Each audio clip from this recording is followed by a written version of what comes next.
Assalamualaikum warahmatullahi wabarakatuh. Perkenalkan, nama saya Ilham Panca Maulana, NPM 101 dari tutor 10 grup B. Di sini saya akan menjelaskan mengenai mengapa kita harus tidur atau why we do sleep.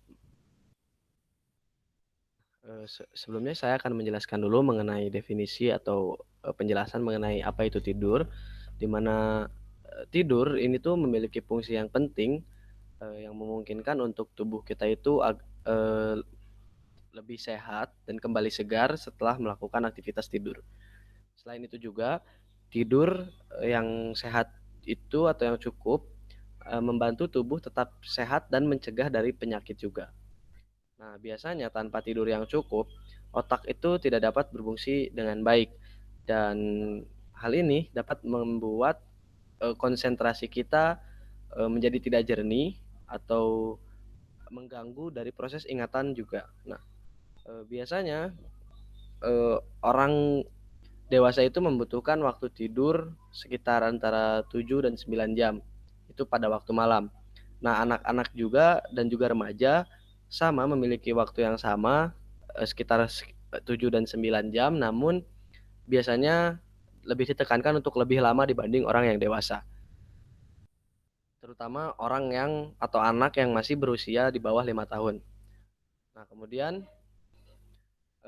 di sini eh, mengapa kita ini harus tidur karena kita ini membutuhkan tidur untuk bisa bertahan hidup. Sama seperti kita membutuhkan makan dan juga minum. Kemudian jika kita ingat lagi bahwa kita ini membutuhkan 1/3 waktu dalam hidup kita yang dipakai untuk tidur. Maka dari itulah kita tahu bahwa memang tidur itu sangat penting untuk kebutuhan hidup kita.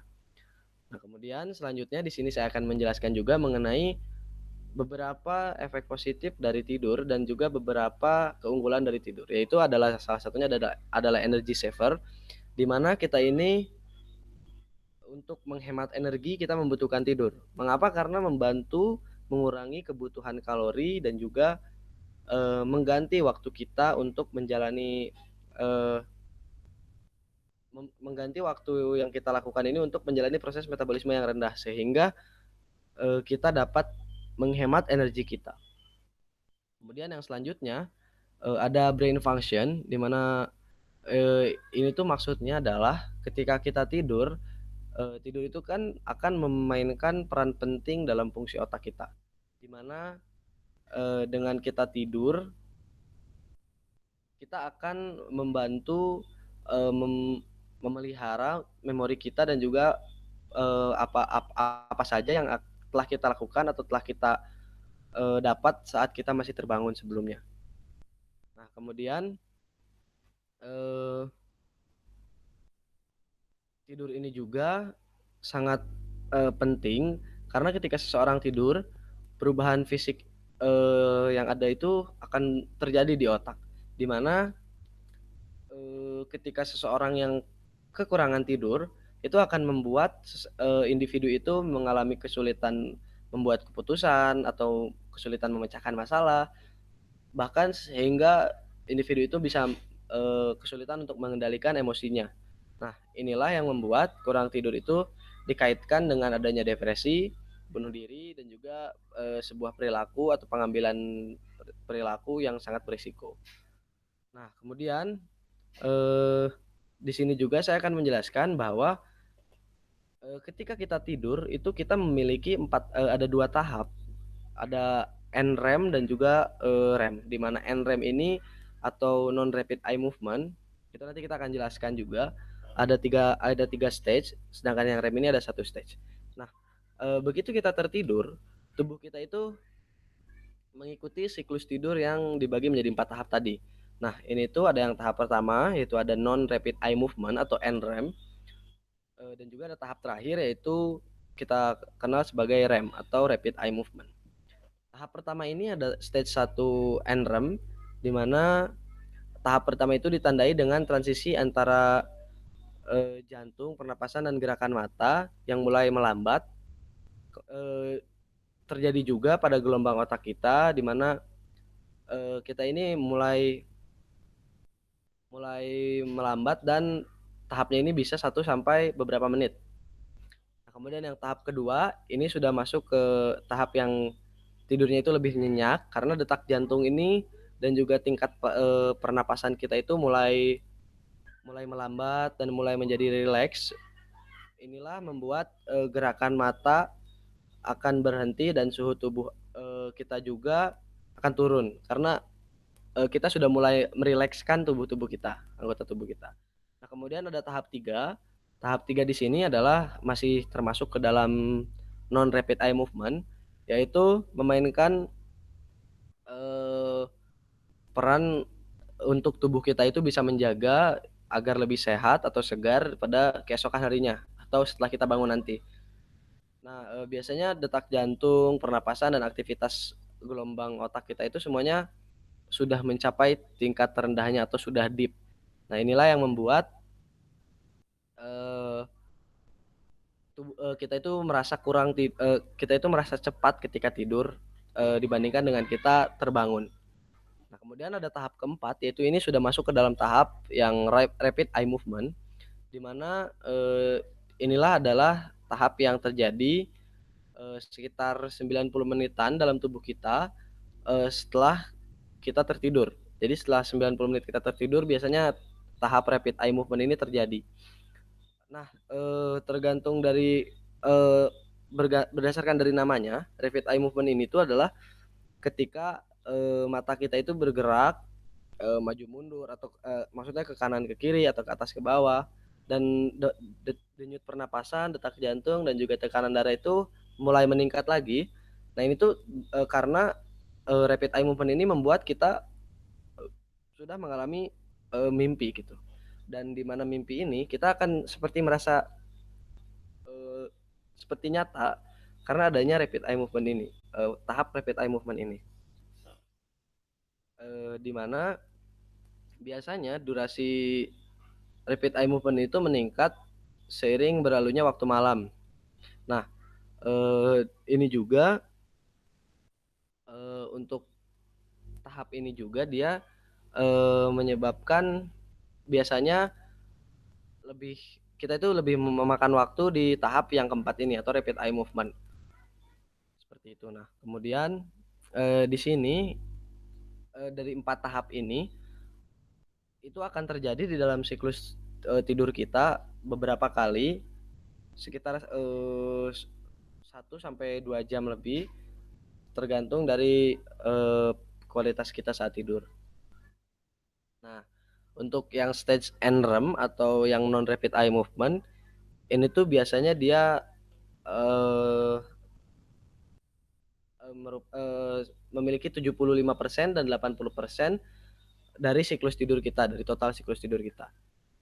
Nah, kemudian apa saja sih bagian-bagian yang membuat atau anatomi-anatomi yang membuat tubuh kita ini bisa tidur, atau kita bisa sebut bahwa apa saja anatomi-anatomi yang tergantung atau yang bergantungan kepada tidur kita. Nah, ini yang pertama itu ada hipotalamus, di mana hipotalamus adalah dia itu adalah struktur yang sudah kita pelajari juga bahwa ini tuh berada di dalam otak, di mana dia ini sebagai pusat kendali juga, dan yang kita tahu bahwa di dalamnya ini hipotalamus ini memiliki suprachiasmic nuklei, di mana dialah yang menghasilkan beberapa sekelompok sel yang biasanya itu untuk menerima paparan cahaya atau hal lain untuk mengatur behavior rhythm dari kita sendiri. Nah, kemudian biasanya orang dengan yang memiliki kerusakan pada suprachiasmic nuklei ini, dia itu akan tidak menentu waktu tidurnya, dan ini akan mengganggu dari circadian rhythm orang tersebut atau siklus berganti kepada siklus terang gelap. Nah, kemudian yang brainstem, di mana brainstem ini dia itu adalah yang kita tahu dia berada di sama juga di dalam dasar otak, dan biasanya itu dia berkomunikasi untuk mengontrol transisi antara bangun dan tidur kita dengan hipotalamus.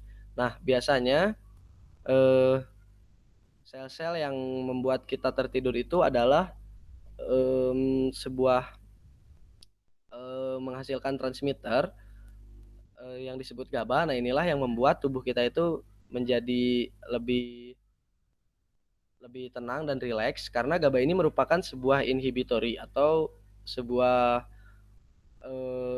penghambat dibandingkan dengan yang lainnya atau excitatory. Nah, kemudian yang selanjutnya di sini ada talamus, bagian anatominya ini, di mana talamus ini dia bertindak sebagai biasa itu untuk penyampaian informasi dari indera ke korteks, ke cerebral cortex, di mana biasanya selama bagian besar dari tahap tidur kita itu, si talamus ini menjadi tenang dan biasanya talamus ini membuat kita mengabaikan dunia luar atau yang terjadi di dunia kita. Nah, sedangkan ketika kita memasuki tahap, rapid eye movement yang tadi, nah talamus ini menjadi aktif kembali dan mengirimkan gambar-gambar korteks, suara, dan juga yang lainnya ke dalam mimpi kita. Karena, rem yang tadi ini adalah untuk mengaktifkan, atau bekerja saat kita juga bermimpi. Nah, di sini yang selanjutnya adalah pineal gland, di mana pineal gland adalah ya ini kan terletak di bagian dua belahan otak dan juga, menerima sinyal dari hipotalamus, tepatnya dari suprachiastic, nuclei untuk, dia juga meningkatkan produksi dari melatonin. Nah, di mana melatonin ini biasanya, membuat juga kita bisa tertidur ketika lampu padam.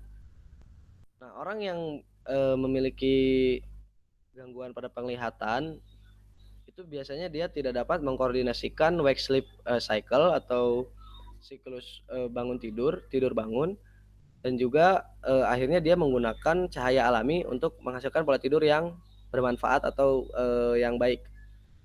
Nah, di mana, karena melatonin ini tuh dia penting untuk menyesuaikan circadian rhythm dari tubuh kita dan juga adanya siklus terang gelap. Nah, di sini selanjutnya ada amigdala.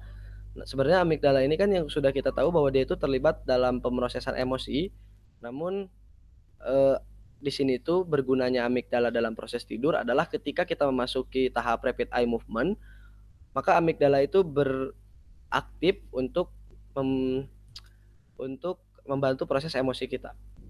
Nah, kemudian yang terakhir ada basal forebrain, di mana basal forebrain itu dia kan berada dekat bagian depan dan bawah otak, di mana, ini tuh mendorong, kita tidur dan juga, secara terjaga. Biasanya basal forebrain ini juga melakukan pelepasan adenosin untuk mendukung, pergerakan tidur kita. Karena, memang adenosin itu untuk, agar kita itu tidurnya ini lebih berkualitas juga. Nah, biasanya adenosin ini akan terhambat, eee, salah satunya itu oleh kafein. Jadi ketika kita mengonsumsi kafein, maka tubuh kita biasanya, enggan untuk mengantuk dan tertidur. Mungkin sekian dari saya, mohon maaf bila ada kesalahan dan kekurangan. Wabillahi taufiq wal hidayah. Wassalamualaikum warahmatullahi wabarakatuh.